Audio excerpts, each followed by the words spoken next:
Assalamualaikum warahmatullahi wabarakatuh. Perkenalkan, nama saya Jim Bustan Salatin.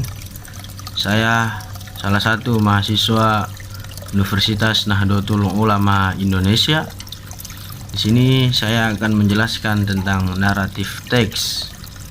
Video ini sebagai tugas UAS dari dosen pengampu Ibu Sheila Wijayanti M.Hum MA. Naratif teks adalah cerita khayal yang bertujuan menghibur pembaca. Tentu yang namanya cerita khayal ya belum tentu kebenarannya, karena bisa jadi itu hanyalah imajinasi atau cerita fiktif yang dibuat oleh seseorang atau cerita buatan sekelompok masyarakat yang tidak terbukti kebenarannya. Contoh Cinderella, Sang Kuryang, dan lain-lain. Tujuan naratif teks. Fungsi sosial dari naratif teks adalah untuk menghibur audiens atau pembaca. Maka dari itu, jenis teks yang satu ini cocok untuk anak kecil maupun remaja dan dewasa.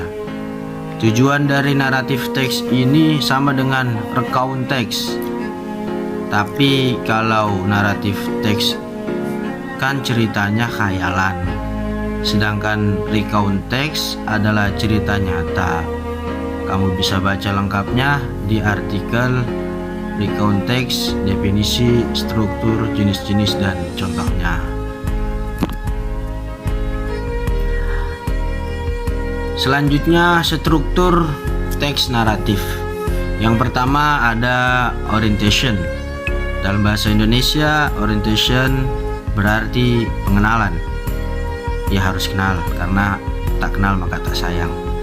Jadi pada paragraf awal naratif teks biasanya berisi perkenalan tokoh dan latar yang terlibat dalam isi cerita. Dalam hal ini, latar bisa menjadi tempat kejadian serta waktu cerita. Yang kedua adalah complication. Bagian ini akan mulai masuk pada paragraf yang menceritakan terkait awal mula masalah suatu peristiwa atau kejadian.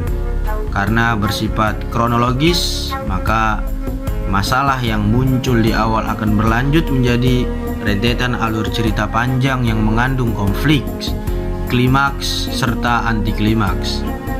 Yang ketiga adalah resolution. Resolution adalah akhir dari cerita atau kesimpulan dari cerita. Paragraf ini bisa menjadi penjelasan lanjutan dari solution. Dalam bagian ini penulis juga dapat menggambarkan apakah naratif teks yang dibuat akan berakhir dengan sad ending atau happy ending. Dalam artian endingnya ini menyedihkan atau endingnya ini menggembirakan. Yang keempat adalah reorientation. Sebetulnya struktur yang satu ini tidak wajib ada di naratif teks. Namun umumnya kalimat dalam paragraf ini akan menceritakan kondisi terakhir sang tokoh dalam cerita. Atau bisa juga berisi tentang pelajaran dan pesan moral yang dapat diambil oleh pembaca untuk diimplementasikan dalam kehidupan nyata. Selanjutnya, perbedaan dalam teks naratif. Cerita disajikan secara berurutan dari satu kejadian-kejadian lain sehingga membentuk sebuah kisah yang terpadu. Sementara itu, teks deskripsi lebih berfokus pada penggambaran suatu objek secara detail. Jadi perbedaannya sangat jelas antara naratif teks dengan deskripsi teks. Terima kasih atas segala perhatian. Mohon maaf atas segala kekurangan. Wassalamualaikum warahmatullahi wabarakatuh.